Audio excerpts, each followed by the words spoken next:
വീണ് കഴിഞ്ഞപ്പോൾ യൂറോപ്പുകാർക്ക് ഡയറക്റ്റ് ഇന്ത്യയിലേക്കോ മലബാർ കോസ്റ്റിലേക്കോ വരാൻ കഴിയില്ല. അതിന് നമ്മുടെ മോഹൻലാൽ സാറ് പറഞ്ഞ ടെക്നോളജിയുമായിട്ട് അതിന് ബന്ധവും. കാര്യം വിന്റർ കാലഘട്ടത്തിൽ അവർക്ക് ആവശ്യമായ മത്സ്യവും മാംസവും പ്രിസർവ് ചെയ്യണമെങ്കിൽ നമ്മൾ സോൾട്ടും പെപ്പറും സിനിമ കണ്ടിട്ടായിരിക്കും പരിചയപ്പെട്ടത്. അത് യൂറോപ്യൻ ലൈഫിന്റെ ഒരു ഇന്നെവിറ്റബിൾ ഫാക്ടറാണ് സോൾട്ട് ആൻഡ് പെപ്പർ.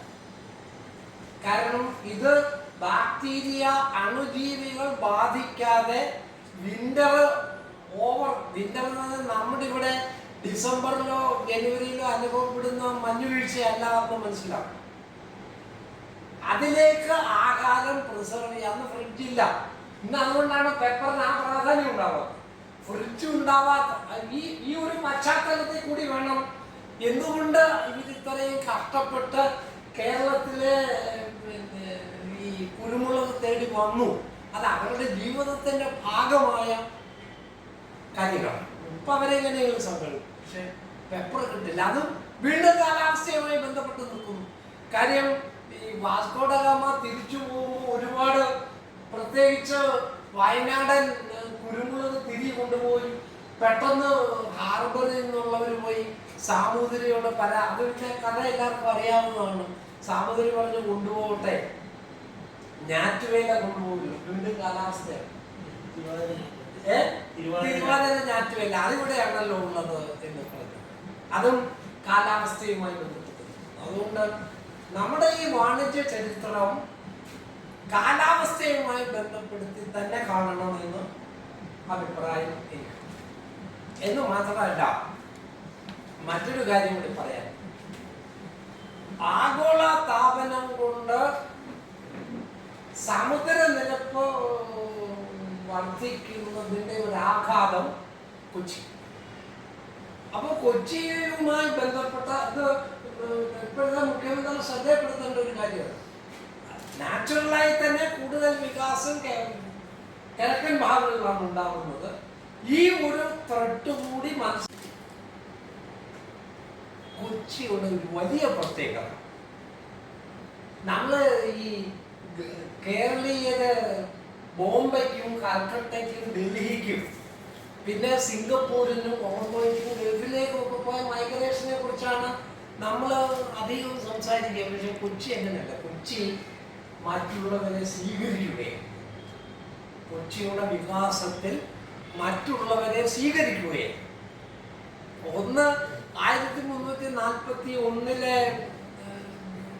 ആ വെള്ളപ്പൊക്കത്തിൽ അതിപ്പം സാറ് പറയുന്ന പോലെ സുനാമി ആവാം, അതല്ലെങ്കിൽ ലാൻഡ് സ്ലൈഡോ എന്തെങ്കിലും ആവാം, അല്ലെ അതിന്റെ കമ്പൈൻഡ് ഇതാവാം. അതിനു മുമ്പ് നാം ഇന്ന് കാണുന്ന പോലെയുള്ള വൈപ്പിൻ പ്രദേശം അവിടെ ഇവിടെ തുരുത്തുകളായി ഉണ്ടായിരുന്നു. പക്ഷേ വലുപ്പത്തിൽ തന്നെയില്ല. 24 വെള്ളപ്പൊക്കത്തിൽ കുറെ ഭാഗങ്ങൾ കൂടി. എന്ന് മാത്രമല്ല കൊച്ചിൻ ഹാർബർ ഫോം ചെയ്തതിനു ശേഷം ഉണ്ടായ ഡ്രഡ്ജിങ്ങിന്റെ ഫലമായി കടലിലിട്ട സിൽറ്റിംഗ് രൂപാന്തരം പ്രാപിച്ചു പുതുവൈപ്പും ഉണ്ടായി. അതുകൊണ്ട് നമ്മൾ വൈപ്പിനെ കാണുമ്പോൾ അതും കൂടി കാണണം. പുതുവൈപ്പ് ഈ ഹാർബറിന്റെ വികാസവുമായി. എന്ന് മാത്രമല്ല ബ്രിസ്റ്റോ ഈ ഹാർബർ ഡിസൈൻ ചെയ്യുന്ന സമയത്ത് തിരുവിതാംകൂർ, കൊച്ചി, മലബാറിനെ റെപ്രസെന്റ് ചെയ്തിട്ട് മദ്രാസ് പ്രസിഡൻസിയുടെ ഗവർണറെ റെപ്രസെന്റ് ചെയ്യും. ഈ ഹാർബർ ആയതുകൊണ്ട് വൈസ്രോയുടെ പ്രതിനിധിയും കൂടി കൊച്ചിയിൽ ഒരു മീറ്റിംഗ് കൂടി. എന്താണെന്ന് വെച്ചാൽ ഹാർബർ ഡെവലപ്പ് ചെയ്യുമ്പോൾ ഈ അഴിയുടെ 5 കിലോമീറ്റർ തെക്കും വടക്കുമുള്ള ഭാഗങ്ങളിൽ തീരം സ്ട്രെങ്തൻ ചെയ്യണമെന്ന് ആവശ്യം. കാര്യം ഇതിന്റെ പ്രയോജനം ഇവർക്കെല്ലാം അന്ന് കേരളം ഫോം ചെയ്തിട്ടില്ല. പക്ഷെ ഇതിനെ സംബന്ധിച്ച ചർച്ചയ്ക്ക് ഇതുമായി ബന്ധപ്പെട്ട എല്ലാ ഏജൻസികളും ഉണ്ടായിരുന്നു. പക്ഷെ അന്ന് അതിനാവശ്യമായ ഫണ്ട് കൊടുക്കാൻ ട്രാവൻകൂറിനും കൊച്ചിക്കും സാധിക്കില്ല എന്ന് പറഞ്ഞതുകൊണ്ട് അത് വളരെ കുറഞ്ഞ പ്രദേശത്തേക്ക് ഇപ്പൊ ഈ ദ്രോണാചാര്യ ഉള്ള ആ ഭാഗം വരെ കായലിന്റെ ഭാഗത്തും അഴിമുഖത്ത് നിന്ന് ഏതാണ്ട് 1 കിലോമീറ്റർ തെക്കും വടക്കും മാത്രമേ ഉണ്ടായുള്ളൂ. അന്ന് ചെല്ലാനം ഭാഗം പ്രോബ്ലം ഉണ്ടാകുമെന്ന് അന്ന് തന്നെ സൂചനയില്ല. ഞാൻ പറഞ്ഞത് വിഴിഞ്ഞം തുറമുഖത്തെ വികസിപ്പിച്ചപ്പോൾ ഈ ഭരണാധികാരികൾ ബ്രിസ്റ്റോയുടെ ഒറിജിനൽ വർക്ക് വായിച്ചിരുന്നെങ്കിൽ വിഴിഞ്ഞത്ത് പിന്നെ സംഭവിച്ച ഇതാണ് ചരിത്രത്തിന്റെ പ്രാധാന്യത. വിഴിഞ്ഞത്ത് സംഭവിച്ചത് ചെല്ലാനത്ത് സംഭവിച്ചതാണ് വിഴിഞ്ഞത്തിന്റെ ഇപ്പുറത്ത് വന്ന് ഭവിച്ചത്. ഇപ്പൊ ചെല്ലാൻ ഇപ്പോഴാണ് സ്ട്രെങ്തൻ ചെയ്യാൻ തുടങ്ങിയത്. 30കളിൽ തന്നെ ചെയ്യണമെന്ന് ആവശ്യപ്പെട്ടു.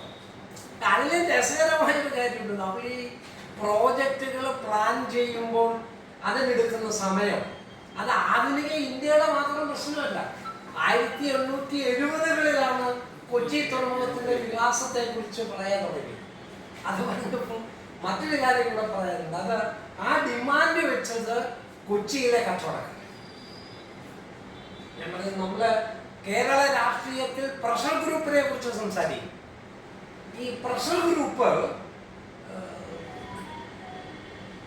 പോസിറ്റീവും നെഗറ്റീവുമായ ഇമ്പാക്ട് ഉണ്ടാകും. അപ്പൊ അതില് പോസിറ്റീവ് ഇമ്പാക്ട് ഉണ്ടാക്കിയ ഒരു പ്രഷർ ഗ്രൂപ്പായിരുന്നു. അതിന് കൊച്ചി ട്രേഡേഴ്സ് ഗ്രൂപ്പ് എന്ന് തന്നെ ചില ഡോക്യുമെന്റിൽ പ്രയോഗം. അപ്പൊ അവര് ആദ്യം ചെയ്തത് അങ്ങനെയാണ് Cochin chamber of commerce form ചെയ്തത്. അതിനു മുമ്പ് അതിലേക്ക് വരുന്നതിന് മുമ്പ് എനിക്ക് പറയാനുള്ളത്, ആദ്യകാലത്ത് പോർച്ചുഗീസുകാരുടെ കാലത്തോടു കൂടിയാണ് ഒരു ഫാക്ടറി സിസ്റ്റം എന്ന കോൺസെപ്റ്റ് കേരളത്തിൽ വരാൻ തുടങ്ങുന്നത്. ഇവിടെയും കണ്ണൂരും. അത് ഡച്ചുകാർ വന്നിട്ട് സ്ട്രെങ്തൻ എന്ന് മാത്രമല്ല, മുനിസിപ്പാലിറ്റി എന്നുള്ള ഒരു ഒരു ഒരു കോൺസെപ്റ്റ് ആദ്യം ഫോർട്ട് കൊച്ചിയാണ്, പിന്നെ മട്ടാഞ്ചേരിയാണ്. അപ്പം ഇന്ത്യയിൽ തന്നെ മുനിസിപ്പാലിറ്റി എന്നുള്ള കോൺസെപ്റ്റ് ഡെവലപ്പ് ചെയ്യുന്നത് ഫോർട്ട് കൊച്ചി. നമ്മൾ ഫോർട്ട് കൊച്ചിയുടെ റോഡിന്റെ ഇപ്പോഴുള്ള റോഡ്, അതായത് തീരദേശത്തെ റോഡ്, രാമേശ്വരത്തിന് പോകുന്ന റോഡ്, പാരലൽ റോഡ്സ് നോക്കിക്കഴിഞ്ഞാൽ മധ്യകാലഘട്ടത്തിന്റെ അവസാനം ഏത് യൂറോപ്യൻ തുറമുഖ നഗരത്തിലും വന്ന വികാസം പോലെയുള്ള റോഡുകളുടെ ഒരു ഒരു ഒരു ശൃംഖലയാണ് കാണാൻ കഴിയുന്നത്. തെക്ക് വടക്ക് മെയിൻ റോഡുകൾ, അതിനെ കണക്ട് ചെയ്തിട്ട് പിന്നെ അതിനിടയിൽ ചില ഏറ്റക്കുറച്ചിലുകൾ ഉണ്ടായി എന്നുള്ളത് ശരിയാണെങ്കിലും അത്രയ്ക്ക് പ്ലാൻഡ് ആയ ഒരു നഗരപ്രദേശമായിരുന്നു കൊച്ചി. രസവതല്ല, കൊച്ചിയുടെ ആധുനികതയിൽ അല്ലെങ്കിൽ കേരളത്തിന്റെ തന്നെ ആധുനികതയിൽ ഏറ്റവും കൂടുതൽ അട്രാക്ട് ചെയ്യപ്പെടുന്നത് ടൂറിസമാണ്. 2023 കണക്കനുസരിച്ച് ഏതാണ്ട് 6 ലക്ഷത്തിൽ ചില്ലുവാനും വിദേശ ടൂറിസ്റ്റുകളാണ് കേരളത്തിൽ വന്നത്. ഇതിൽ ഏതാണ്ട് 2 ലക്ഷത്തിനോട് അടുത്തുള്ളതാണ് കൊച്ചിയിലാണ്. ഈ 2 ലക്ഷത്തിലുള്ളതിലെ ഒരു നല്ല ശതമാനം ആളുകളും പോയത് കൊച്ചിയിലാണ്. ഈ ആധുനിക ടൂറിസത്തിന്റെ ഒരു സ്പെഷ്യൽ ടൂറിസമാണ് സെമിത്തേരി ടൂറിസം. അത് നമ്മുടെ വരുമാനത്തിന്റെ ഒരു പ്രധാന സെമിത്തേരി ടൂറിസം എന്ന് കേൾക്കുമ്പോൾ നമുക്ക് പെട്ടെന്ന് തോന്നുന്നു. കാര്യം ഇവരുടെ പലരുടെയും ഫോർഫാദേഴ്സ് അവരുടെ സെമിത്തേരികൾ ഈ ഫോർട്ട് കൊച്ചി. അത് കാണാനായിട്ട് നമ്മൾ പലപ്പോഴും പറയും ഭാരതീയരാണ് ഫോർഫാദേഴ്സിനെ കുറിച്ച് കൂടുതൽ ചിന്തിക്കുക എന്ന് മാത്രം കരുതുന്നത് ശരിയല്ല. ഇവരുടെ കാര്യം ഇവരെ ആരെയും കണ്ടിട്ട് പോലും ഉണ്ടാവില്ല.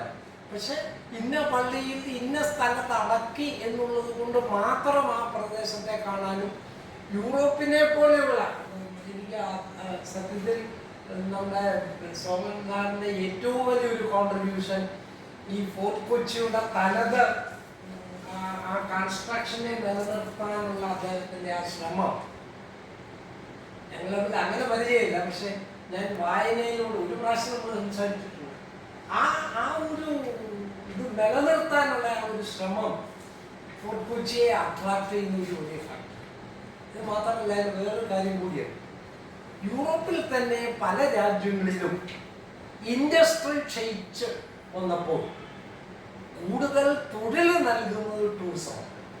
അപ്പൊ അതിലെ ഒരു പ്രധാന സ്ഥലമാണ്. അതുകൊണ്ടാണ് ഇത് പറഞ്ഞത്, വിദേശ ടൂറിസ്റ്റുകൾ വന്നതിൻ്റെ ഏതാണ്ട് 40% കൊച്ചിയെ, കൊച്ചി എന്ന് ഞാൻ പറഞ്ഞപ്പോൾ അത് കുറേ പേര് കുമരകത്തേക്ക് കൂടി പോകും, ആലപ്പുഴ കൂടി, അവിടുത്തെ കനാൽ ടൂറിസം കൂടി അട്രാക്ഷൻ വരുന്നു, പ്ലസ് കൊച്ചി.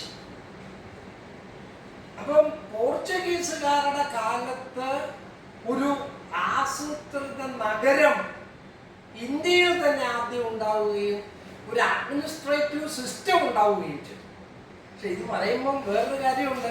ഇന്ത്യയിൽ നഗരാസൂത്രണവും നഗരഭരണവും തുടങ്ങിയത് പോർച്ചുഗീസുകാർ വന്നിട്ടാണെന്ന് വ്യാഖ്യാനിക്കരുത്. മൗര്യ കാലഘട്ടത്തിൽ നമുക്ക് ആസൂത്രിതമായ നഗര ഭരണക്രമമുണ്ടായി.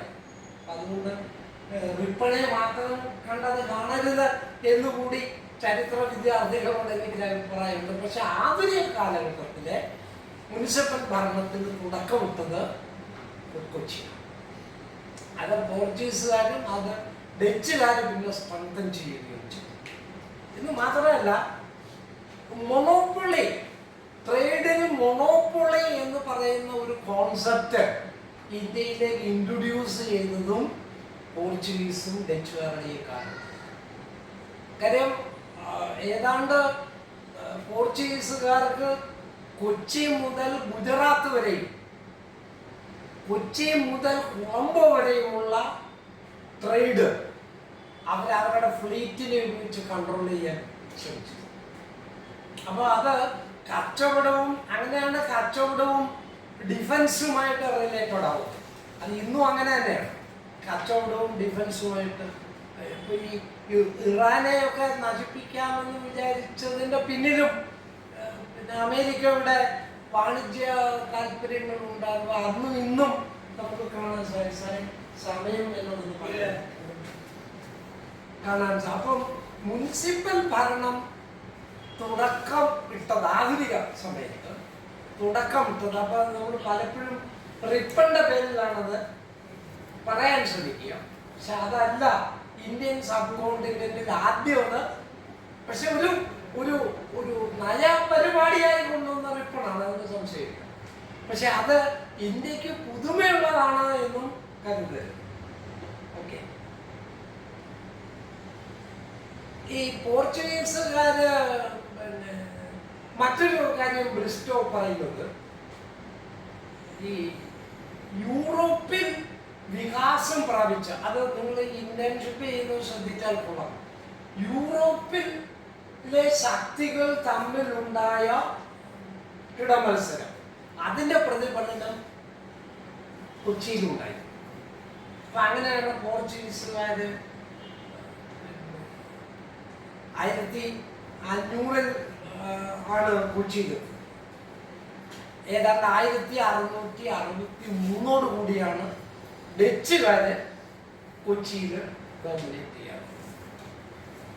അതിൽ തന്നെ പോർച്ചുഗീസുകാർ നമ്മൾ ശ്രദ്ധിക്കേണ്ടത്, ഞാൻ ഫാക്ടറി സിസ്റ്റം തുടങ്ങിയെന്ന് പറയുന്നത്, കച്ചവടം പ്രധാനമായും സംഭവിച്ചിരുന്നത് പെപ്പറും സ്പൈസസുമാണ്, സംശയമില്ല. ഇപ്പൊ ഇന്നും കേരളത്തിന്റെ ഇൻഡസ്ട്രിയൽ സ്ട്രക്ചർ നോക്കിക്കഴിഞ്ഞാൽ ഏറ്റവും കൂടുതൽ ലാഭം ഫുഡ് പ്രോസസ്സിംഗ് ഇൻഡസ്ട്രിയാണ്. മറൈൻ പ്രോഡക്ട്സ്, സ്പൈസസ് പോലെയുണ്ട്.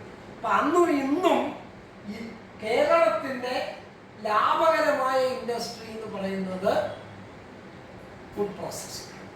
അത് നമുക്ക് പ്രത്യേകമായ ഒരു വൈദഗ്ധ്യം. നമ്മൾ ഇത് പറയുമ്പോൾ തന്നെ അത് എൻ്റെ ഒരു നിഗമനമാണ്, അത് പരിപൂർണമായ ഒരു ഒരു ഒരു ഒരു ആർഗ്യുമെന്റായി എടുക്കണ്ട. കാര്യം നമ്മളെ ഈ